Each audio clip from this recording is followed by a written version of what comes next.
You know, there's a very peculiar thing that happens to people who have undergone what we might call a spiritual awakening.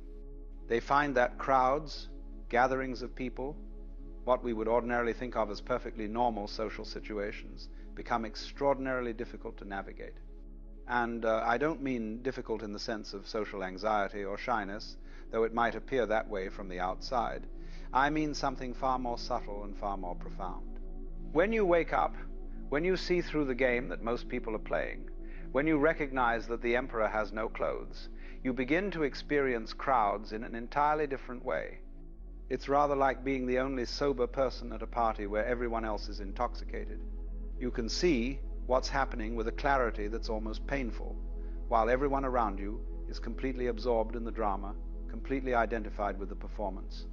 Let me describe what this actually feels like, because it's quite remarkable. When a spiritually awake person enters a crowd, the first thing they notice is the noise.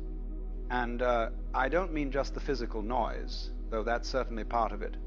I mean the psychological noise, the energetic noise, the noise of 1,000 different egos, all clamoring for attention, all trying to assert themselves, all desperately attempting to be seen, to be heard, to matter. It's like walking into a room full of radios, each tuned to a different station, all playing at maximum volume, and the awake person can hear all of it simultaneously.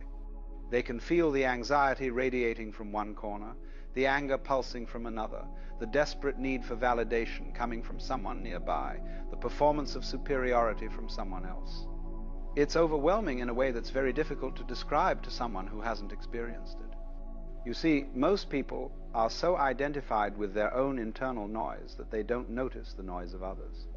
They're so busy with their own thoughts, their own concerns, their own little drama, that they're essentially insulated from the collective cacophony.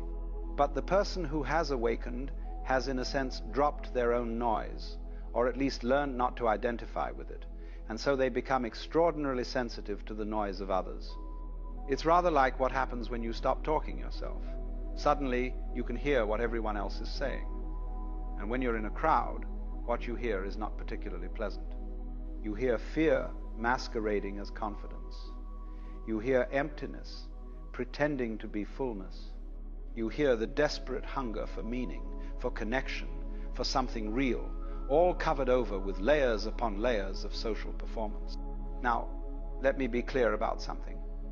The awakened person doesn't judge this. They don't look down on people in crowds and think themselves superior. That would be just another form of ego, another form of separation. What they feel is more like compassion.